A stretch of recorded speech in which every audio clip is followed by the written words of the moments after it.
não é uma forma sólida ainda. Em um grau de vibração mais baixo, encontraremos supermatéria psíquica, que é novamente substância, e que contribui para a expressão dos elementais. Nosso corpo psíquico deriva do átomo psíquico permanente do homem celestial e, portanto, pode abraçar existências mundanas como os elementais. Os elementais, as imagens noéticas e psíquicas que o homem cria, não assumem matéria bruta. O ser absoluto privou o homem da autoridade do éter criativo porque o homem abusou dele em eras passadas. Consequentemente, o homem pode pensar criativamente, mas seus elementais não têm permissão de adquirir diretamente forma material. As ordens arcangélicas, por outro lado, não perderam essa autoridade, já que nunca abusaram da mente. Eles dão forma e vida às ideias que projetam e materializam. Podemos observar os resultados nos mundos material, psíquico e noético. Todos nós habitamos dentro das criações arcangélicas. Nada existe que não seja uma expressão arcangélica.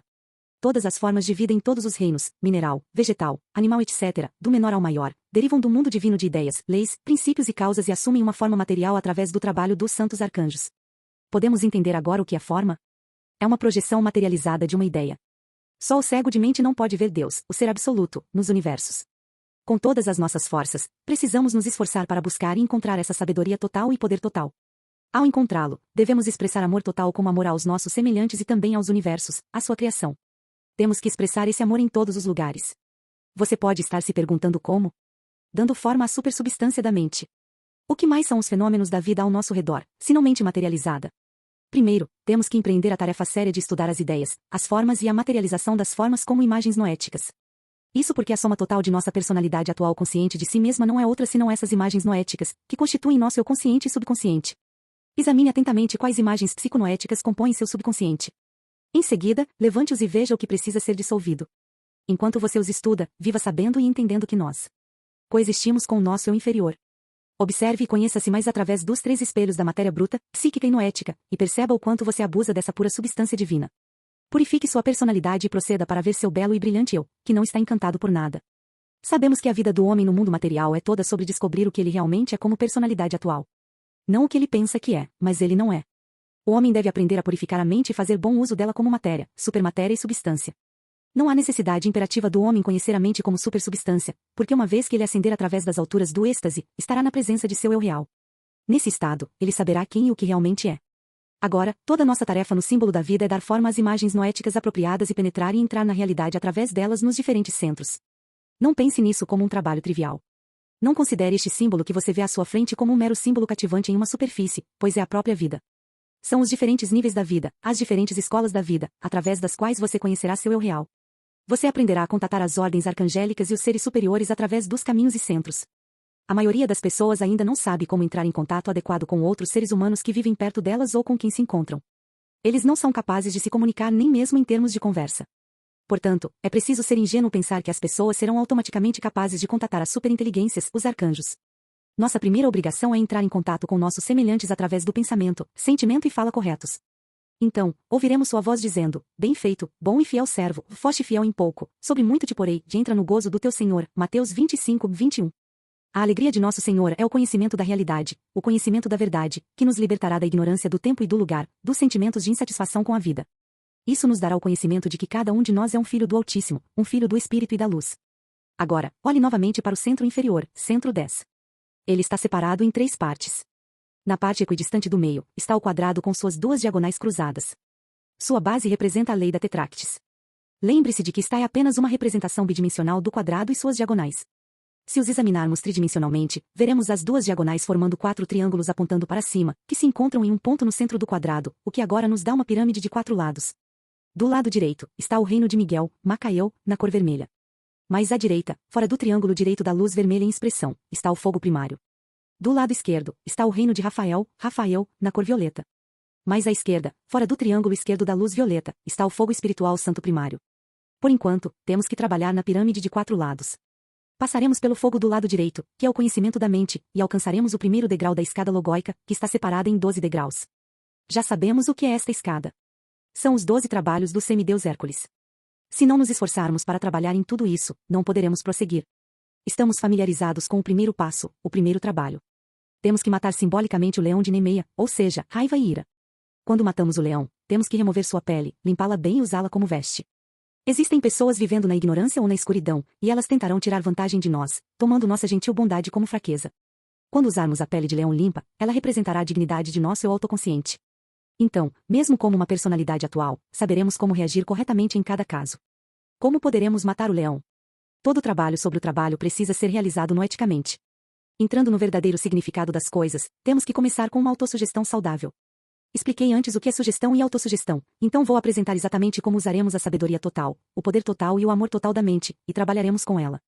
Mencionei novamente que a mente como matéria, como supermatéria, como substância e supersubstância contém sabedoria total, poder total e amor total. Encontramos em cada átomo e célula, onde quer que olhemos, veremos a mente como forma, pensamento divino em manifestação, algo que não é feito por nós. Quando conseguirmos fazer isso, materializaremos a mente. Anteriormente, mencionei que você precisa escrever em um pedaço de papel branco com tinta vermelha. Não ficarei com raiva de nenhuma pessoa por nenhum motivo.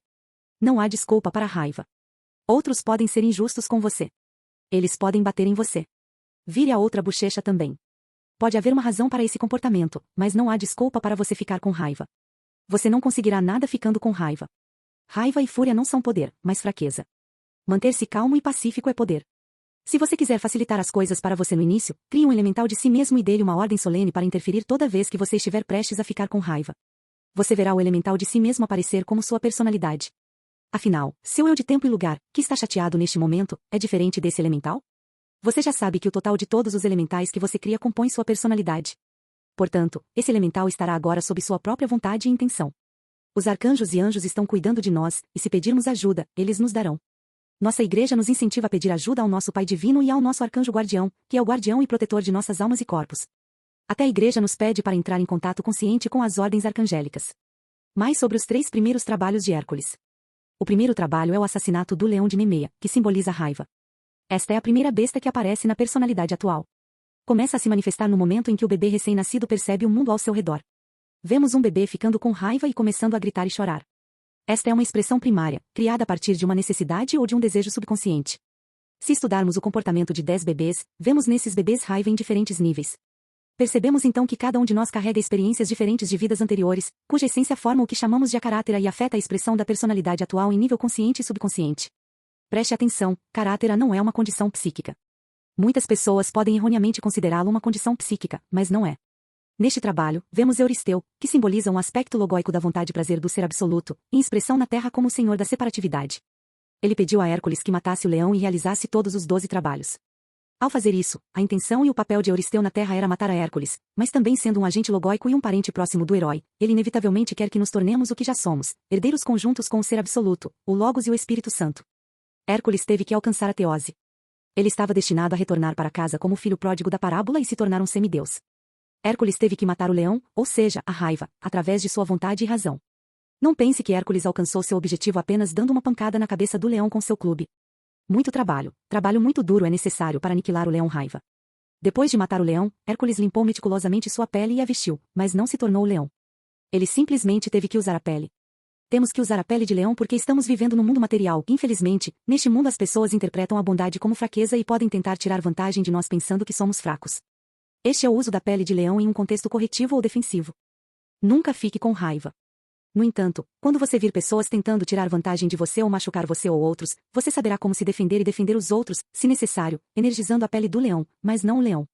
O Deus homem Joshua Emmanuel, o Cristo, nos deu um exemplo quando pegou o chicote no templo para colocar as coisas em ordem. Quais foram as últimas palavras que ele disse quando estava na cruz? Pai, perdoa-os, porque não sabem o que fazem. No entanto, Cristo, o Deus do amor, pegou o chicote e expulsou aqueles que tentaram fazer negócios fora da casa de seu pai. É isso que usar a pele de leão significa, a capacidade de usar certas vibrações ígneas para fazer um ponto ou defender alguém se necessário, mas sem sentir raiva ou ressentimento. Você não pode permitir que ninguém tire vantagem do templo de Deus, que é seu corpo noético, o corpo de seus pensamentos, seu corpo psíquico, o corpo de suas emoções, ou seu corpo material. Se você tiver que pegar o chicote para colocar as coisas em ordem, você tem que fazer isso no espírito do amor, e você deve estar convencido da correção de seu comportamento e ações. Mas, lembre-se do que você prometeu a si mesmo, nunca ficarei com raiva de nenhuma pessoa por nenhum motivo, mas se for necessário levantar a voz para colocar as coisas em ordem, farei isso no espírito do amor sem perder a paz do meu coração. O segundo trabalho é o abate da Hidra de Lerna. A Hidra vivia no pântano de Lerna, que era considerado um portal para o submundo. A água simboliza o chamado elemento psíquico, não a alma. É o que chamamos de corpo psíquico, o corpo dos desejos e desejos. O pântano contém água velha e suja e, portanto, representa essa parte de nosso subconsciente que engloba elementais malignos.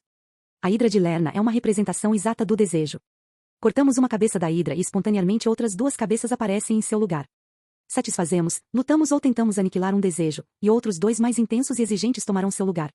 Hércules teve que encontrar outra maneira de realizar seu trabalho. Mas então, neste trabalho, ele não estava sozinho. Desta vez, ele tinha seu amigo e sobrinho Iolaus, com ele, seu arcanjo guardião, que no mito representa a lei da razão. De fato, como Iolaus é um parente próximo do herói, da mesma forma que nosso amado arcanjo guardião é nosso parente mais próximo, companheiro e amigo em nossa descida para o cosmos. Quando Hércules cortou uma cabeça, Iolau deu-lhe fogo para queimar o local do ferimento. O arcanjo deu-lhe uma substância ígnea e a supersubstância da mente para usar como pensamento e razão corretos. Um desejo pode ser destruído ou melhor desenergizado através da mente. Consequentemente, se quisermos aniquilar um desejo, devemos fazê-lo através da razão e da vontade. Você pode pensar que matando a Hidra de Lerna não terá mais desejos. Você terá, mas agora seus desejos passarão pela razão, eles não serão descontrolados. Você não criará mais espíritos mudos e surdos, como disse Cristo. Não mais elementais do desejo-pensamento, mas sim elementais do pensamento-desejo. Todos os nossos desejos, que surgem da necessidade, devem sucumbir ao nosso pensamento correto. Segundo a mitologia, enquanto Hércules cortava as cabeças da Hidra, um grande caranguejo queria defender a Hidra, atacando e mordendo os pés de Hércules e Iolau, ferindo-os. O caranguejo simboliza nosso egoísmo pessoal. O caranguejo deve ser morto primeiro. Hércules fez isso antes de continuar seu trabalho. Devemos aniquilar o egoísmo de nossa personalidade atual para facilitar nossa continuação e finalização do trabalho. Não sigo a sequência dos trabalhos como é dada nos livros de mitologia. Eu os dou a vocês de uma maneira que oferece coerência em nosso trabalho. O terceiro trabalho ao qual devemos prestar atenção diz respeito às aves estínfalas. Novamente neste trabalho, encontramos um lago, que simboliza o mundo psíquico, o mundo das emoções. E o que são as aves estínfalas? São exatamente os elementais que o homem cria, aqueles que Cristo chamou de espíritos mudos e surdos. O espírito astuto que sai do homem passa por lugares sem água. Quando retorna, traz consigo outros 7 espíritos mais astutos. Quando o espírito imundo sai do homem, anda por lugares secos, buscando descanso, e não o encontra. Então diz: voltarei para minha casa de onde saí, e chegando, a acha vazia, varrida e adornada. Então vai, e leva consigo outros 7 espíritos piores do que ele, e entram e habitam ali, e o último estado daquele homem é pior do que o primeiro. Assim também será esta geração maligna. Mateus 12, 43 e 45. Voando, esses elementais terríveis, as aves estínfalas, deixam suas asas caírem como flechas para matar ou ferir pessoas.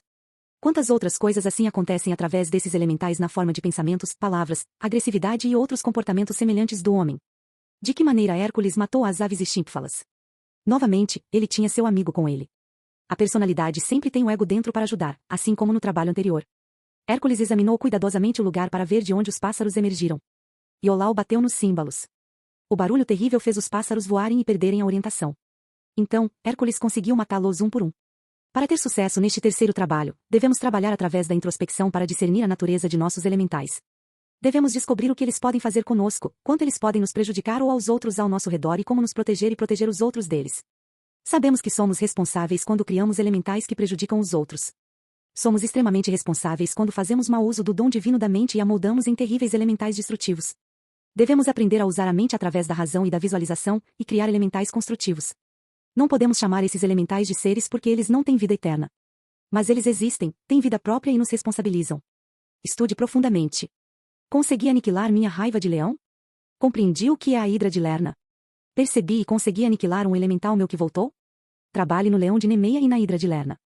Feche os olhos e mentalmente veja que você está no meio da pirâmide de 4 lados, no centro 10. Respire fundo e veja o triângulo dourado logóico à sua frente. Agora, vire-se para o lado direito e veja o triângulo com a luz vermelha. Na superfície e ao redor do exterior deste triângulo encontramos o reino ígneo do Arcanjo Miguel, o Senhor do Fogo. Respire fundo e dê alguns passos até que sua cabeça toque a superfície interna do triângulo. Em seguida, prossiga até entrar na luz vermelha logo fora do triângulo direito. Além disso, dê mais alguns passos até que seu peito e coração entrem na luz vermelha fora do triângulo. Agora, dê mais 2 passos e você estará completamente fora do triângulo e no espaço entre a superfície interna da esfera no centro 10 e a pirâmide. Mais um passo e você estará na frente do primeiro degrau da escada à sua direita, onde estão os trabalhos de Hércules, caminho 108. O primeiro degrau da escada é de luz dourada. É o caminho das provas e iniciações. Ao prosseguir no primeiro passo, você verá uma grande estoa ou hall. O próximo passo o levará a outra estoa. Ao entrar, a cada passo que você der, você encontrará uma nova estoa e uma nova paisagem. Assim, gradualmente você trabalhará em todos os 12 trabalhos. Quando você estiver na primeira estoa, você verá mentalmente uma floresta ou um deserto. Falando simbolicamente, o leão de Nemeia está lá. Você representa Hércules. Você tem que matar o leão, ou seja, a raiva ir em sua personalidade. Mas como você pode fazer isso? Nesse caso você não precisa de ajuda de ninguém. Você vai lidar com o leão sozinho. No entanto, você deve prestar atenção antes de colocar as mãos no leão. Haverá muitas ocasiões em que o leão vai te arranhar e morder, e te fazer sangrar. Quantas vezes você não se sentiu ferido e exausto depois de um acesso de raiva? Mesmo que você pensasse que ganharia a batalha. O resultado da raiva não é a vitória, mas a satisfação temporária de um egoísmo pessoal insaciável. Portanto, o leão de Nemeia simboliza a raiva, mas sua vida, sua expressão é seu próprio egoísmo. É por isso que você tem que totalmente aniquilar o egoísmo de sua personalidade. Você faria bem em começar aqui. Sufocando o leão, você sufocará simultaneamente seu egoísmo pessoal. Trabalhe na primeira estoa. Você tem que sentar confortavelmente na frente de sua mesa, com seu caderno e uma caneta. Escreva com tinta vermelha brilhante. Aqui, requeremos o poder da autossugestão. Então, você continuará com o poder do hábito e da repetição. Escreva: não ficarei com raiva de nenhuma pessoa por nenhum motivo. Você deve escrevê-lo todos os dias por vários dias, digamos pelos próximos 12 dias. Esse trabalho sério deve ser realizado à luz do dia e no mesmo horário todos os dias consecutivos. No último dia, depois de terminar, respire fundo e queime o papel. Você sabe que o que você escreve e vê é instantaneamente profundamente impresso em seu subconsciente. Nunca ficarei com raiva de nenhuma pessoa por nenhum motivo. Não espere que você conseguirá fazer isso desde o início. Seu egoísmo pessoal vai se revoltar e se apresentar de muitas maneiras astutas. Você tem que manter a calma porque neste momento quem luta desesperadamente pela sobrevivência não é sua personalidade atual, mas seu pequeno egoísmo. A personalidade é apenas uma vestimenta do seu verdadeiro eu-alma, e esse eu não participa ativamente dessa luta, mas é um observador amoroso e guia em seu caminho para a imortalidade. Um dia, você conhecerá seu eu-ego com letras maiúsculas, mas também terá que respeitar seu eu-ego com letras minúsculas, sua personalidade atual, porque é uma das expressões de sua natureza autoconsciente. É essa parte de você que é perecível e será vestida com incorruptibilidade. É a parte mortal que será vestida com imortalidade. Porque este corruptível deve revestir-se da incorruptibilidade, e este mortal deve revestir-se da imortalidade. A primeira epístola de Paulo aos Coríntios 15h53. O apóstolo Paulo também enfatiza que amorro diariamente. A primeira epístola aos Coríntios 15h31. Não é seu corpo material que morre todos os dias, mudando continuamente. No entanto, o corpo material não é nosso ego-eu em letras maiúsculas ou minúsculas. Temos que perceber que o ego-self da personalidade em letras minúsculas não é a personalidade, enquanto o ego-self da alma em letras maiúsculas não é apenas a alma, mas nosso eu-alma-espírito. Se o corpo material for destruído e o ego não puder mais ser expresso através dele, o ego se retirará do corpo material intacto. Nada acontecerá com o ego, esse nosso eu, em letras maiúsculas ou minúsculas. O ego refletido através de nosso corpo material como uma forma de autoconsciência é eterno. Ele não pode ser queimado, afogado, ferido ou destruído. Quando você avançar em seus exercícios e se concentrar no ego, e estiver livre da ideia de que o ego é seu corpo material, você compreenderá a grandeza de nossa natureza e existência autoconscientes. Nossa natureza autoconsciente é o ego com letras maiúsculas, o eu-alma. No entanto, nossa existência autoconsciente, o ego em letras minúsculas, que está dentro do ego em letras maiúsculas, não é independente ou incontrolável. Esse pequeno ego, nossa expressão de tempo e lugar, parece ser mortal. Na verdade, é imortal por natureza, mas parece mortal. É incorruptível, mas parece perecível. As reações de nosso corpo material são refletidas no ego com letras minúsculas e o influenciam. Quando você prosseguir com os trabalhos de Hércules, conhecerá mais seu verdadeiro eu-ego. Agora, você pode se perguntar como seu ego-self em letras minúsculas pode entrar no ego com letras maiúsculas e sentir que é ele? Quando estamos no pequeno ego e caminhamos em direção à nossa ascensão, sua periferia é constantemente ampliada, e nós o moldamos até que ele se expanda para se tornar o ego ilimitado. Assim, o ego-self entra no ego-self por assimilação. Alternativamente, podemos aplicar o símbolo da linha para entender esse processo. Um ponto final desta linha é o ego-self com letras minúsculas que está confinado no tempo e no espaço. Outro ponto final representa nosso majestoso ego-self. No entanto, ambas as extremidades participam da mesma linha e, portanto, estão sempre em unidade. O ego-self é constantemente atraído para a outra extremidade da linha pelo ego-self. Ao se mover, o ego-self mundano eventualmente se tornará um com o ego-self. Não estamos nos referindo ao movimento no tempo e no espaço como conhecemos, mas a um processo de desenvolvimento através de sucessivas provas e iniciações que levam à assimilação. Trabalho na segunda estoa. Então, procedemos ao segundo passo na segunda estoa do caminho do lado direito. Mentalmente veremos um lago escuro, esverdeado e mal cheiroso. Existem muitos parasitas e também a hidra de Lerna nele. Desta vez não estaremos sozinhos. Temos um amigo e companheiro conosco, nosso amado arcanjo guardião.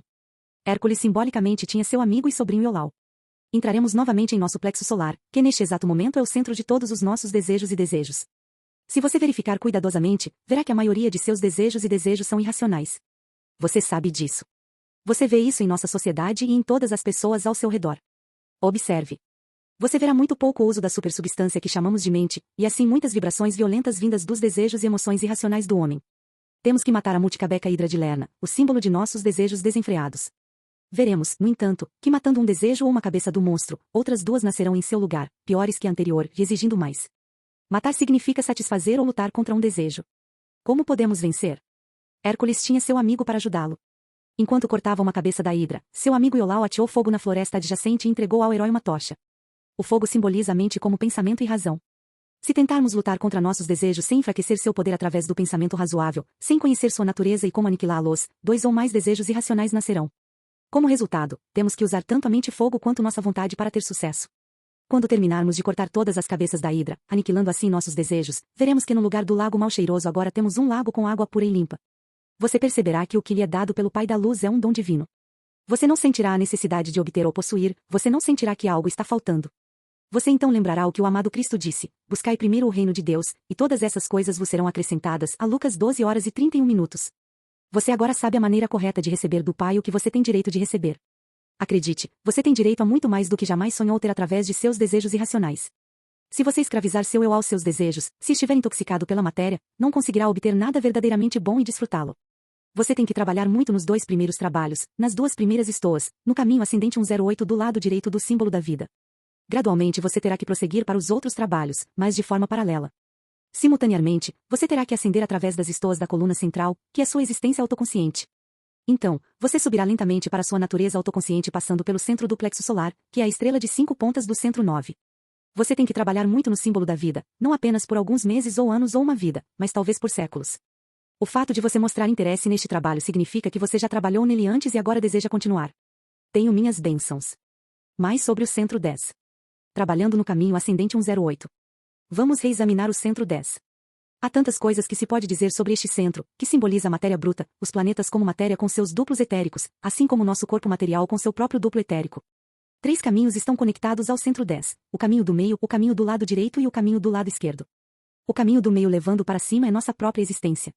É nossa personalidade atual consciente de si mesma, mas principalmente é nosso eu interior, nosso eu permanente da personalidade. Encontramos esse eu, subindo o caminho. Indo mais alto, encontramos nossa consciência eu alma e subindo mais alto, encontramos nosso eu com 3 letras maiúsculas, nosso eu espírito, homem celestial, que desceu do céu e ascenderá novamente. Como sabemos, carne e sangue não herdarão o reino dos céus em vós. Dizendo a você, não estou me referindo ao seu corpo material, mas ao a você dentro de você. Você já esteve ocupado realizando exercícios no quadrado do centro 10, a tetráctis na pirâmide de 4 lados, e está atualmente trabalhando em 3 dos 4 triângulos que compõem a pirâmide. Você fará mais exercícios nos santos triângulos, quando continuar trabalhando no caminho logóico direito dos trabalhos de Hércules, que está separado em 12 passos. Seu trabalho aqui é purificar sua personalidade atual consciente de si mesma. Você também trabalhará no caminho esquerdo 107, o caminho espiritual santo, a escada de Jacó, que também consiste em 12 degraus e simboliza as ordens arcangélicas em ação. Os arcanjos descem e ascendem esta escada. Esteja ciente de que ao ascender o caminho espiritual santo esquerdo, você deve estar vestido em sua forma arcangélica, a vestimenta de sua hipóstase como um arcanjo, e não como um ser humano comum, para ser reconhecido, aceito e tratado como igual entre os arcanjos. Ascender o caminho direito 108 deve ser feito com sua existência logóica, novamente como um arcanjo, mas agora você ascende mais como um. Você agora está no centro da pirâmide de 4 lados, que consiste na base quadrada da pirâmide e 4 triângulos. A base quadrada é de luz branca pura brilhante. B. O triângulo à sua frente é de luz amarelo dourada brilhante. C. O triângulo do lado direito é de luz vermelha, como sangue. D. O triângulo do lado esquerdo é de luz violeta. E. O triângulo atrás de você é de luz branca pura. Mentalmente, veja-se vestido com sua roupa arcangélica. Será feito automaticamente, pois você está familiarizado com ele. Visualize e sinta-se nesta forma arcangélica. Agora, vire-se para o lado direito, respire fundo e comece a andar. Observe sua cabeça entrando primeiro na luz vermelha do triângulo. Olhe. Na parte etérica de sua cabeça, há uma chama. Sua cabeça está nesta chama. Continue avançando e veja seu peito entrando na luz vermelha do triângulo. Agora, você vê uma chama na parte etérica do seu coração. Veja as 2 chamas, uma em sua cabeça e outra em seu coração. Una-as lentamente em uma grande chama. Sua cabeça e peito estão nesta grande chama. Sua área abdominal está tocando o triângulo direito. Não precisa ver uma chama em seu abdômen. Veja uma luz azul celeste, e no meio do plexo solar uma pequena luz vermelha. Agora, respire conscientemente e continue primeiro com o pé direito e depois com o pé esquerdo, saindo do triângulo. Deixe o triângulo flamejante da pirâmide para trás e fique na chama fora do triângulo. Você sente que esta chama não está queimando, mas é de natureza purificadora e purificadora. Simultaneamente, sinta e veja todos os seus corpos nesta chama. Ele faz de seus anjos espíritos e daqueles que o servem chamas de fogo, guarda e preserva sua forma, a forma de seu corpo material. Veja a chama limpar sua existência. Agora, veja-se em forma corporal em sua roupa arcangélica branca. Se você vir que alguma mancha permanece em sua túnica branca, você tem que limpá-la gradualmente usando a chama. A chama subindo acima de sua cabeça deve estar ereta e brilhante. Agora, coloque o pé direito no primeiro degrau, que representa o primeiro trabalho, o de matar o leão de Nemeia raiva. Você faz isso como uma autoconsciência da personalidade atual, mas como personalidade você sabe que carrega o eu ego dentro de si. Então, você percebe que você como personalidade atual deve completar esse trabalho, não seu eu ego. Seu eu ego e seu arcanjo guardião o acompanham enquanto você enfrenta o trabalho, mas eles não interferem. Muitas pessoas pensam que o arcanjo guardião é sua alma gêmea. Isso é um grande erro. O arcanjo guardião não é uma alma. Ele não passou pela ideia do homem para se tornar o filho do homem, mas para nos acompanhar. Ele não é uma alma, mas um espírito arcanjo, e ele é o centro do reino dos céus dentro de nós. Ele é igual a nós, mas ele desce principalmente pelo caminho do meio. Você deve saber que seu arcanjo guardião não irá ajudá-lo no primeiro trabalho. O primeiro trabalho diz respeito à sua personalidade, então é só você que tem que realizá-lo. Você sozinho deve matar o leão raiva e tudo o que causa ira em sua personalidade. Matando o leão, você aniquila o egoísmo de sua personalidade. O que vou dizer é da maior importância. O egoísmo de nossa personalidade não é um demônio ou tentação. O egoísmo deriva da lei dos opostos. É necessário quando os arcanjos criam nosso corpo material, que é diferente de todos os outros corpos materiais do reino animal ou vegetal. É a lei da separatividade, que nos animais se expressa como instinto e como sentimento de autopreservação. O egoísmo nasce no momento de nossa descida como ego-self para se tornar um homem, para se tornar um ser humano, no momento de nossa encarnação. Nós como personalidade devemos domá-lo. Quando aniquilarmos o egoísmo de nossa personalidade, a dignidade de nosso eu interior surgirá e aparecerá em seu lugar. É o Halo da glória. Só será revelado quando nossa personalidade vencer nosso pequeno eu. É necessário matar o leão raiva e limpar cuidadosamente sua pele e vesti-la. Mas preste atenção. Usando a pele do leão, não nos tornaremos o leão. Sua pele só nos permitirá colocar as coisas mais facilmente em ordem. Imagine o que aconteceria se não usássemos a pele do leão neste mundo de caos e confusão, esta selva e inferno em que nos encontramos hoje. Portanto, precisamos dele para colocar as coisas em ordem, mas não com raiva. Não tenha medo de levantar a voz se for necessário, mas não permita que ninguém ou nada perturbe sua paz interior. Você tem que trabalhar nisso todos os dias. Repito, que você deve escrever em um pedaço de papel branco com tinta vermelha as seguintes palavras: não ficarei com raiva de nenhuma pessoa por nenhum motivo.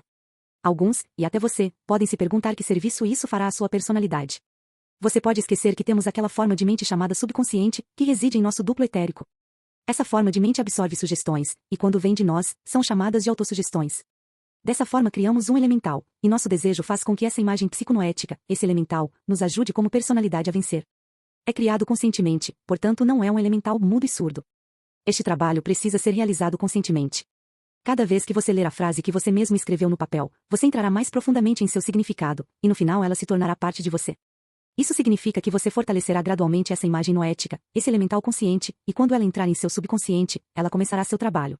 Você pode se perguntar: se eu fizer esse trabalho por 15 dias, depois repetir e repetir, criarei um elemental toda vez? Sim, mas veja o que acontece. O primeiro elemental que você criou absorverá todos os outros elementais de seu tipo, e desta forma será fortalecido. Portanto, na realidade você tem um elemental, que você tem que fortalecer mentalmente todos os dias. Quando você ler a nota que escreveu, terá esse elemental como aliado. O que está escrito em seu caderno terá um forte significado para você. O que é escrito com forte significado tem poder, mais poder do que palavras faladas. Faça isso pelos próximos dias. Em seguida, pegue um novo pedaço de papel e continue escrevendo. Desta vez, porém, você terá que mudar alguma coisa. Sua sugestão será mais intensa. Anteriormente você mencionou: não ficarei com raiva de nenhuma pessoa por nenhum motivo. Agora você deve dizer: nunca ficarei com raiva de nenhuma pessoa, por nenhum motivo, porque raiva e fúria não me servem nem aos outros de forma alguma. Você adiciona razão ao que diz. E agora eu pergunto a você: quando a raiva ou a fúria, que são problemáticas, servem a você ou mudam o motivo pelo qual você ficou com raiva em primeiro lugar? A raiva nos deixa exaustos, fracos, mas nunca nos traz nenhum benefício. Pelo contrário, a razão pode nos servir muito bem. Portanto, quando você escrever em seu bilhete que nunca ficará com raiva de nenhuma pessoa por nenhum motivo, você tem que perceber o que está dizendo.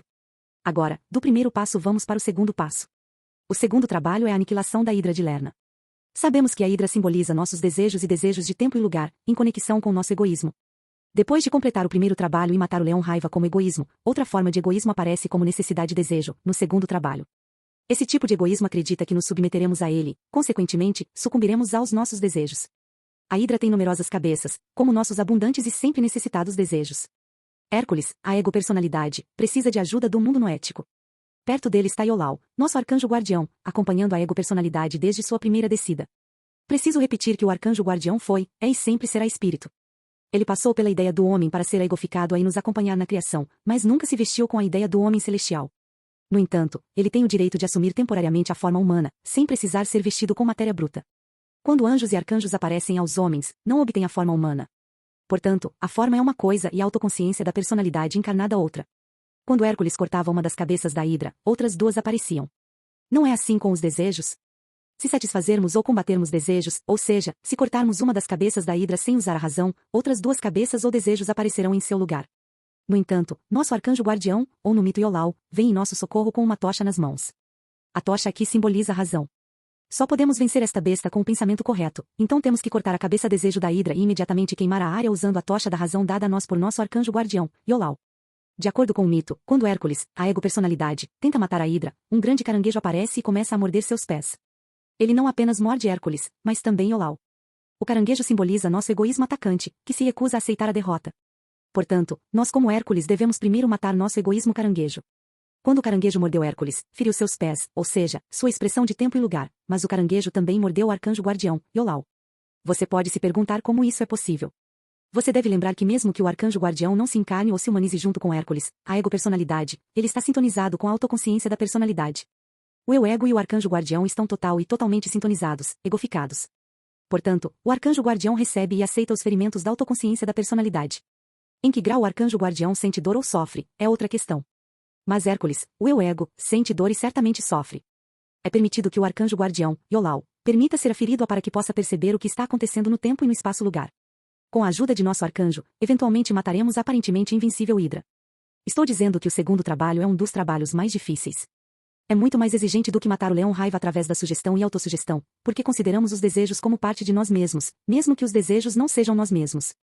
A raiva e a fúria podem nos exaurir, podem nos ferir e expor. Quando um ser humano depois de um acesso de raiva não se arrepende realmente depois. Nenhum homem pode considerar a raiva como parte de si mesmo, mas certamente considera seus desejos como tais. Eu quero isso, eu quero aquilo, eu gostaria de ter isso, eu gostaria de ter aquilo. Daqui em diante, não podemos matar a hidra a menos que cortemos uma de suas cabeças e queimemos a área com o fogo da razão. Da mesma forma que você trabalhou para completar seu primeiro trabalho, você agora prosseguirá com o segundo. Pegue um pedaço de papel e escreva os vários desejos intensos que você tem. Não suas necessidades de vida, mas desejos que o incomodam. Estude-os cuidadosamente e aniquile-os gradualmente, mas não o propósito para o qual foram criados. Preste atenção a este detalhe, a aniquilação das vibrações intensas de desejo por algo. Uma resposta virá de sua personalidade. Na maioria das vezes, uma resposta instintiva surgirá da personalidade atual, mas não posso ter isso, ou é possível tê-lo? Esta é a reação. Escreva seus desejos em uma metade do papel e na outra metade pese-os. É possível realizar esses desejos? Eles são razoáveis? Eles são necessários? Você tem que passar os desejos pela razão. Sim, você tem que matar a hidra, mas não vai matar as necessidades e as necessidades da vida. O objetivo final de todos os desejos razoáveis é que eles sejam materializados. Portanto, temos que prestar atenção e pesar as coisas para garantir que o desejo que enviamos como um elemental, que não será realizado naquele momento, não se torne uma pedra de tropeço em nosso caminho no futuro. Lembre-se de que temos que permitir tempo para que nossos desejos razoáveis sejam realizados. Para nós, seres humanos, este símbolo representa a união perfeita, a assimilação ou acasamento a do eu permanente da personalidade consciente de si, a estrela de 6 pontas, com o eu da personalidade atual, a estrela de 5 pontas, no centro logóico 6, o centro do coração. Então, nosso eu em plena sintonia com a consciência do Logos Cristo brilha como um sol logóico de amor. O templo dentro de nós, mitologia, Sataal. Místicos avançados do passado que buscaram a verdade, estudaram quase todos os sistemas da vida, usando imagens, fotos e símbolos. Eles observaram os poderes que governam os universos e perceberam que os símbolos correspondentes a esses atributos divinos são sempre os mesmos. O símbolo do microcosmo é a esfera, e nosso duplo etérico também se assemelha a uma esfera. Assim, quando trabalhamos na aura de nosso duplo etérico, trabalhamos simultaneamente na aura do planeta Terra e mais acima através da sintonia. Embora seja possível para nós entrar em contato consciente com os arcanjos, no momento, a maioria das pessoas está em contato com eles subconscientemente. Os arcanjos nos conhecem e estão ansiosos para nos ajudar. Eles nos conhecem desde antes de nossa descida. Agora, veja mentalmente o centro mais baixo do símbolo da vida, o centro 10, como uma esfera. Na esfera, note a pirâmide de 4 lados com seu grande piso quadrado. Este é nosso primeiro símbolo de baixo para cima. Agora, a partir daqui, avançaremos, mas não devemos dissolver a pirâmide. Lembre-se que cada lado triangular da pirâmide é poder e energia, tanto de dentro como de fora. Através da visualização, construiremos o templo de nosso eu interior para entrar em contato consciente com níveis superiores, condições superiores. O que você construirá lentamente com minha ajuda e a ajuda de outros mestres, que nunca viveram na Terra, já está ativo há séculos no duplo etérico de nosso planeta. Místicos do Egito, Grécia e outras civilizações construíram o templo que você está prestes a construir milhares de séculos atrás, e o que foi construído pela mente nunca se perde. Um prédio material pode ser destruído e as colossais pirâmides materiais do Egito serão demolidas um dia, tudo o que é feito de matéria bruta será dissolvido. Não ficará pedra sobre pedra, disse Cristo. Mas essas visualizações não podem ser dissolvidas por toda a eternidade, porque foram construídas sobre verdades fundamentais e são sustentadas por essas verdades. Um buscador da verdade verá essas visualizações de forma ligeiramente diferente. Ele os colorirá e os verá de acordo com seu temperamento. Mas esses templos são eternos porque estão no reino dos céus dentro de nós, quer saibamos ou não. Portanto, quando começarmos a visualizar e trabalhar, não entraremos em território ou condições desconhecidas. Ficaremos surpresos ao ver que no momento em que começamos a construir nosso templo usando a mente, estamos na verdade reconstruindo o que já existe. Outros estão nos ajudando, e perceberemos que nossas habilidades de intuição estão se expandindo constantemente. Isso não é suficiente, no entanto. Mais tarde, precisamos trabalhar de forma mais sistemática e focada. Devemos realizar a exosomatose não em lugar, no planeta Terra, mas em condições. Este é o verdadeiro caminho para entrar no reino dos céus, que está dentro de nós. O que ganharemos é nossa propriedade, é de pura substância, que a nem traça nem ferrugem consome, e onde ladrões não penetram nem roubam, a Mateus 6 horas e 20 minutos, como ensinou Cristo. Essa propriedade vem do céu, não da terra. No entanto, essas grandes verdades também podem ser encontradas na terra. Devemos agora começar a construir este templo na pirâmide de 4 lados. Observe o chão. Amplie progressivamente a base da pirâmide e separe-a em 49 quadrados. Metade é branca e a outra metade é preta. Existem 7 quadrados de cada lado, no total 49. O que vemos agora é a sombra dos 49 subplanos do mundo psíquico e noético. Portanto, lembre-se de que esses 49 quadrados não são realidade, mas a sombra da realidade. Você agora está no meio do chão. Um pé repousa em um quadrado branco e o outro pé em um quadrado preto. O triângulo à sua frente se assemelha a uma parede alta, feita de luz dourada. Ela se abre lentamente. Você se encontra voltado para o leste e percebe 3 portas fechadas à sua frente. Parece que são feitos de alabastro. A porta do meio é maior que as outras 2. Você acha que o padrão das 3 portas adjacentes em todos os templos ortodoxos que levam ao altar foi feito por acaso? Claro que não, os santos padres do passado conheciam o segredo da entrada central e como entrar no Santo dos Santos. Repito. A. Na sua frente estão as 3 portas e a parede com a luz dourada brilhando como um sol. B. Na porta direita há um ícone do arcanjo Miguel, e na porta esquerda há um ícone do arcanjo Gabriel. Isso também não é por acaso. C. Da superfície interna da porta do meio, você vê e sente a radiação do próprio Logos. D. Da superfície interna da porta direita do arcanjo Miguel, você vê e sente sua radiação de luz vermelha e sua expressão logóica. E, da superfície interna da porta esquerda do arcanjo Gabriel, você vê e sente sua radiação de luz azul celeste. F. Do lado direito do arcanjo Miguel há uma parede com sua característica luz vermelha. Nesta parede aparece uma enorme janela. G. Do lado esquerdo do arcanjo Gabriel há também uma parede com sua suave luz azul celeste. Uma enorme janela também está nesta parede. Mas cuidado agora. A luz azul celeste que pertence ao reino do arcanjo Gabriel está na superfície interna da parede. Do lado de fora da parede há uma luz violeta, que é a radiação do arcanjo Rafael. H. Então, vemos 3 arcanjos. 2 deles, Miguel e Gabriel, estão muito próximos um do outro. O terceiro, Rafael, que está do lado esquerdo, está fora da parede. O que você vê agora até agora, você encontrará mais intensamente através dessas janelas, quando eventualmente viajar com maior facilidade pelas portas direita e esquerda para os planos e subplanos correspondentes. Vou ajudá-lo a fazer isso. Sua contribuição para este trabalho sagrado é manter sua força e o poder de fazê-lo. Atrás de nós há outra parede, não tem janela. A metade inferior da parede é escura e representa a matéria bruta, enquanto a parte superior é branca e representa os reinos superiores do espírito. Atrás de nós, mais perto dos arcanjos Miguel e Gabriel, está outro arcanjo. Além de nosso arcanjo guardião, ele desceu conosco, nos acompanha, está sempre perto de nós e ficará conosco até nosso retorno à teose. Ele nos acompanha nas entradas e saídas em todas as nossas encarnações. Na antiga língua egípcia dos hierofantes ele é chamado de Sataal. Sa significa verdade, Ta significa dar abundantemente ou expressar e Al é o ser absoluto em sua vontade e prazer de se manifestar em si mesmo. Consequentemente, Sataal significa a ampla expressão do Todo-Poderoso como verdade. Onde encontramos esse arcanjo? Na área das partes inferiores dos pés, até os joelhos e coxas. Ele desliza para dentro do corpo, mas fica para fora do quadril e projeta-se atrás de nós como outra pessoa, independentemente de sermos mulher ou homem. Ele é mais alto que nós, parecido com um menino. Um adolescente de cabelos pretos e olhos pretos grandes. Suas mãos estão sempre tocando nossos ombros. Ele regula nossa inspiração e expiração. Ele é um arcanjo da matéria, mas também do céu.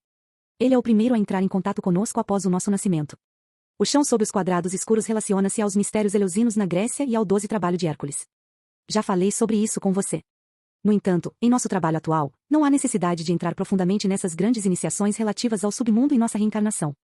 Aqui, encontraremos outro símbolo. Veremos a Mãe Terra, a deusa Deméter, segundo a mitologia grega. Nós a veremos como uma mulher robusta segurando um feixe de trigo, símbolo da fertilidade, em suas mãos, já às vezes ela está chorando e outras vezes está feliz. Todos que entram em contato com a Terra dessa forma encontram o mesmo símbolo. Eles veem a Mãe Terra, a mãe de nossa personalidade atual, que é representada por sua filha Perséfone. Mais uma vez encontramos o poder dos nomes. Em grego, Deméter é uma palavra composta. Diogé é a terra, enquanto Meter é a mãe, portanto, mãe terra. No entanto, a etimologia do nome Perséfone é realmente chocante. A primeira palavra constituinte per se deriva do antigo verbo grego perto, ou seja, eu conquisto pelo cerco. O segundo, fone, vem de fonos, que significa assassinato. Assim, Perséfone é a personalidade atual que potencialmente abriga calamidade, destruição e todo tipo de violência lutando contra os outros e, por sua vez, sendo atacada. Mas seu nome também significa que ela é aquela que está eventualmente destinada a ser a matadora do monstro do egoísmo que reside em nosso subconsciente, o submundo. Sim, Perséfone honrará seu nome aniquilando seu pequeno eu, que é a origem de toda malícia. O irmão da deusa Deméter, Plutão ou Paraão Atom, o deus do submundo, tio de Perséfone, a raptou e a obrigou a ficar com ele no submundo metade do ano. A outra metade, ela ficaria com a mãe. Zeus, o pai de todos os deuses e homens, não pôde intervir porque Perséfone se comprometeu comendo 7 sementes semelhantes às gemas da romã que Plutão lhe ofereceu enganosamente. A romã é um símbolo muito poderoso, que foi usado no Antigo Egito e nos mistérios eleusinos na Grécia Antiga. Como unidade, é uma representação exata da multiplicidade do ser absoluto no centro 2. Suas arilos vermelhos com a semente central simbolizam as monodas sagradas. Comendo as arilos, Perséfone consentiu irrevocavelmente em descer para as palavras do mundano para ser encarnada, não havia como desfazer sua decisão. O número 7 refere-se aos 7 corpos ou veículos do homem. Além disso, é o número sagrado que abriga os números 3 e 4, a manifestação da Santíssima Trindade em conjunto com a lei da Tetractis. Este mito também descreve a descida da personalidade atual consciente de si para outros reinos além da matéria bruta, e o retorno à sua mãe, a alma, o que significa a reencarnação da personalidade atual consciente de si. Quando penetrarmos no piso da pirâmide de 4 lados, conheceremos toda a verdade, mesmo aquela referente ao submundo. Então, compararemos com o que Cristo disse: em verdade vos digo, a menos que um grão de trigo caia na terra e morra, fica sozinho, mas se morrer, dá muito fruto. João 12 horas e 24 minutos. Assim, Perséfone, ou seja, a personalidade atual consciente de si, é sempre acompanhada por Sataal. Desde o momento da descida para a encarnação, para cada um de nós, não importa o gênero em que encarnamos, um arcanjo da ordem de Sataal estará conosco. Assim como temos um arcanjo Miguel, Rafael, Gabriel e Uriel trabalhando em nosso corpo material como calor, criatividade e equilíbrio, também temos um arcanjo da ordem de Sataal, fazendo consistentemente nosso trabalho neste templo, em nosso corpo material, experimentaremos todas essas verdades. Temos que ver este templo simbolicamente, como eu descrevi para você, com as 3 portas, as 2 janelas e atrás delas a condição, que será nossa entrada em outro estado antes de encarnar. O que vamos encontrar entrando nesta condição? Vamos empregar a mitologia grega. Diz que veremos o poder desprovido de razão, que encontraremos nos 3 mundos, o mundo material, o mundo psíquico e o mundo noético inferior. Veremos esse poder como um cão com 3 cabeças. Este cão é chamado de Cerberus ou Keperra. Na antiga língua egípcia, Keper significa tornar-se ou criar, e Ra é o nome do Deus Sol na matéria. Portanto, Cerberus é o guardião de nossa entrada na matéria bruta. Ele não é hostil como você pode pensar quando o encontra pela primeira vez. Ele simplesmente não permite a reencarnação até que o momento exato e adequado da próxima encarnação seja determinado. Preste atenção a este detalhe. Também encontraremos Plutão ou Paraão Atom. Podemos considerá-lo um pai, um protetor da matéria, do corpo material. No mito, é ele quem constrói o corpo material da personalidade atual em cada encarnação com Perséfone, sua esposa e sobrinha. Conheceremos tudo isso de forma mais prática quando estudarmos as leis poderes mais profundamente, poderes que têm sabedoria total, poder total e amor e bondade total noéticos neles. Falei sobre o trabalho criativo do Ser Absoluto como Espírito Santo. Como cristãos temos que ver tudo sob diferentes ângulos. Você tem que ver o que existe, existiu e existirá na atmosfera etérica da Terra. Através da meditação você pode ver tudo isso, mas é melhor saber o que grandes místicos construíram através da visualização nos símbolos. Eles forjaram as grandes verdades em símbolos sagrados. Você pode pensar, mas temos o direito de adicionar mais detalhes aos símbolos? Sim, nós podemos. Temos o direito de adicionar mais, mas não o direito de remover nada, porque essas grandes verdades não são mais apenas símbolos, e eles se tornaram realidade. Um místico pode mentalmente adicionar mais para aumentar a beleza e a emoção. Por exemplo, ele pode colocar no templo 7 lâmpadas para serem acesas, quando chegar a hora de acender a coluna central. Você sabe como acender uma lâmpada. Você visualiza como uma bela vela branca ou dourada. Você pode até vê-lo na forma de uma lâmpada. Então, você vê a realidade à sua maneira. Você vê que uma lâmpada deve se tornar 7, como João Evangelista descreveu em O Apocalipse. Você então entrará mais profundamente no significado da parábola das 5 virgens sábias e das 5 insensatas e suas lâmpadas. Você vai reconhecendo gradualmente todas essas verdades simbólicas como imagens vivas noéticas, como poderes. No entanto, você não deificará essas imagens. Muitos no passado cometeram o erro de adorar Paraão Atom ou Adonis, como era chamado no passado em Chipre. Somos cristãos e acreditamos em um Deus, o Ser Absoluto, e nos curvamos em reverência diante de suas múltiplas manifestações. Naquele momento eu disse mentalmente, por favor, pai, me conte mais. Ele sorriu e continuou. Em Chipre, Adonis substituiu Amon-Ra. Amon-Ra não é outra coisa senão uma expressão de Miguel. Como Atom, ele simboliza o sol noético, e a mitologia diz que ele era filho de Apolo. Sua mãe era a rainha Smina, ou Mirra, filha de Ciniras.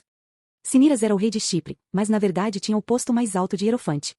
Em Chipre, os reis hierofantes governaram por muitas gerações. O mesmo se aplicava a Creta, onde o rei Minos era também um alto hierofante. Smina engravidou de Apolo, com Adonis. Ciniras, que simboliza o poder bruto, algo correspondente ao deus Ares ou Marte, queria matá-la. Ele a perseguiu, e no momento em que estava prestes a matá-la, Apolo a transformou em uma árvore muito perfumada chamada Smina, a árvore da mirra. Em 9 meses, a deusa do parto, Eleitia, em grego, desceu do Olimpo e ajudou Smina a dar à luz seu filho. Encontraram o deus menino Adonis perto da raiz da árvore. A deusa Afrodite se apaixonou por Adonis e o tomou como amante. Mais tarde, explicarei o significado simbólico desses mitos para você. À toa Adonis está muito conectado a Sataal, que é nosso protetor e que nos ama muito. Quando você quiser entrar em contato com ele, basta fechar os olhos e colocar as mãos nas coxas, com as palmas voltadas para baixo, como você vê feito nas estátuas no Egito.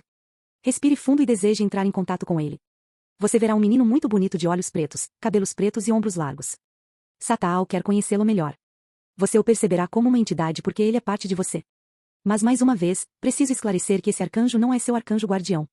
Exercite a visualização e medite, para que você possa entrar no templo, que está em você. Isso se tornará uma realidade para você, e com minha ajuda você entrará pelo portão central, pelo fogo. Quando você abrir a porta do meio deste templo, verá enormes chamas, e cada um de vocês verá a realidade na parte subconsciente de si mesmo. Você se conhecerá e, portanto, prosseguirá. Tenha cuidado com quem você está dando o que eu digo a você, para que não se torne comida para os cães. Não deis aos cães o que é santo, nem lanceis as vossas pérolas aos porcos, para que não as pisem aos pés e se voltem para vos dilacerar. Mateus 7 horas e 6 minutos. As pessoas devem ser iniciadas neste trabalho para não interpretá-lo irreverentemente. Meditação na pirâmide de 4 lados na esfera do centro 10. Estamos mais uma vez no símbolo da vida. No corpo humano, o centro 10 representa o centro dos genitais, enquanto no símbolo da vida também representa todo o corpo material humano. Quando olhamos para o símbolo da vida, vemos uma superfície bidimensional, mas quando começamos a trabalhar e meditar, compreendemos as coisas de forma muito diferente. O centro 10 simboliza a matéria bruta, as galáxias, os planetas e tudo o que consiste em matéria bruta. Temos que ver o centro 10 tridimensionalmente, o que significa que temos que percebê-lo como uma esfera. Em suas meditações, você vai concebê-lo como uma enorme esfera na qual você fará todos os seus exercícios. Você conhece as cores na esfera, que eles correspondem às cores fora da esfera. Do lado esquerdo você observa a luz cor violeta, enquanto do lado direito a luz cor vermelha. Em seguida, você vê a superfície interna da esfera. Não perceba as cores da superfície como se estivesse pintada, e em vez disso, veja a superfície da esfera na respectiva luz colorida. Do lado direito você tem luz vermelha pura, e do lado esquerdo luz violeta pura. Na frente você vê luz amarelo canário ou dourada, e atrás luz branca pura. No apiso da esfera, a parte onde você está em pé, você vê luz branca brilhante. No apiso da esfera está a pirâmide de 4 lados. O quadrado no chão é a base da pirâmide, e os 4 triângulos que convergem para um único ponto no ápice constituem as 4 superfícies triangulares externas desse poliedro. Você verá a esfera, mas também terá que ver o espaço entre a esfera e a pirâmide de 4 lados. A luz colorida dentro e fora dos triângulos é a mesma luz colorida que você vê nos lados da esfera. Preste atenção, o espaço vazio na pirâmide onde você fica para fazer o exercício está banhado por luz branca como a neve. Veja que você está em pé no meio da pirâmide vestido apenas com seu manto branco, sem outras roupas. Seu corpo material está nu. O manto branco que você está usando não é feito de matéria, mas de uma camada muito fina de luz branca. Ele cobre todo o seu corpo, até os pés descalços. Você deixará o nível tridimensional. Não veja seu corpo material no meio da pirâmide como matéria sólida com ossos, carne e sangue, mas como uma forma corporal. Veja-se em pé ali, de frente para o triângulo com a luz dourada. Nesta pirâmide você fará seus exercícios até sair do triângulo com a luz dourada à sua frente, ou fora do triângulo com a luz vermelha do seu lado direito, ou fora do triângulo com a luz violeta do lado esquerdo. Não precisa virar para o triângulo com a luz branca atrás de você, pois você já está na luz branca, que nesta instância representa todo o mundo material da existência. Mais tarde, quando você atingir um nível muito alto, quando se tornar um mestre e desejar pesquisar mais profundamente, poderá entrar na luz branca atrás de você, mas terá que estar preparado para isso, pois encontrará forças desconhecidas que ainda não se desenvolveram e encontrar seu caminho. Eles são os espíritos que Cristo chamou de mudos e surdos, e os arcanjos os isolam para dar-lhes tempo para se desenvolverem. Como você pode ascender pela coluna central do símbolo da vida, que é sua existência autoconsciente e sua existência consciente espiritual santa? Você está no meio da pirâmide. Quando estiver pronto para sair da pirâmide, vestido com sua forma arcangélica, você primeiro verá as coisas na esfera tridimensionalmente. Dê alguns passos à frente até que sua cabeça entre na luz dourada do triângulo à sua frente. Dê mais alguns passos, e seu peito e coração estarão na luz dourada. Finalmente, dê mais 3 passos e você estará fora do triângulo e na luz dourada pura. Mesmo tendo o brilho de sua forma branca, você verá e sentirá a luz dourada logóica penetrando sua forma branca brilhante. Daí você seguirá em frente, dando 3 grandes passos. Com o primeiro passo você entra na primeira estoa ou hall de aprendizagem, como você pode chamar. Você tem muito trabalho a fazer lá. Em seguida, você prossegue para o segundo passo ou estoa. Novamente, há muito trabalho a ser feito. Contudo, você prosseguir para o terceiro passo ou estou para completar o trabalho lá? Repito, o caminho central é nossa existência autoconsciente e nossa consciência espiritual santa ou nossa natureza. Agora, volte para o centro da pirâmide caminhando para trás, não vire as costas para o Logos, e volte-se para o triângulo à sua frente com a luz dourada. Em seguida, vire-se para o lado direito e veja a superfície do triângulo com a luz vermelha, que ilumina o espaço entre o triângulo e você. Lá você verá os governadores, os Logos e os Migaéis, os senhores do fogo. Eles supervisionarão seu trabalho lá e o guiarão. Você não os perceberá no início, mas depois, à medida que avançar, entrará em contato com eles. Preste atenção no que digo agora. Onde você está agora? Você está no centro da pirâmide que você criou, mas simultaneamente está no centro do plexo solar, no centro 9. Portanto, você vê dois pontos. Você tem um centro macrocósmico, digamos, e um centro muito pessoal, que é o plexo solar. A base da esfera no corpo material corresponde aos genitais, mas também corresponde a todo o corpo material. O centro médio do corpo material é o plexo solar, mas preste atenção, quando você trabalhar no plexo solar não vai se concentrar no umbigo, mas atrás do umbigo, a uma pequena distância da coluna vertebral. É aí que está localizado o ponto médio do plexo solar. Com algum conhecimento de anatomia, você encontrará o verdadeiro centro do plexo solar e, a partir daí, começará o trabalho de ascensão em seu corpo material, mas também para acessar outro estado noético com horizontes mais brilhantes, com os quais você precisa se familiarizar. Se você estiver confinado apenas ao seu corpo material, o espaço lá é muito limitado. Você tem que realizar a expansão de sua consciência e a expansão de sua existência autoconsciente. Para alcançar esse nível, meu conselho é que você trabalhe completa e sistematicamente nos trabalhos de Hércules.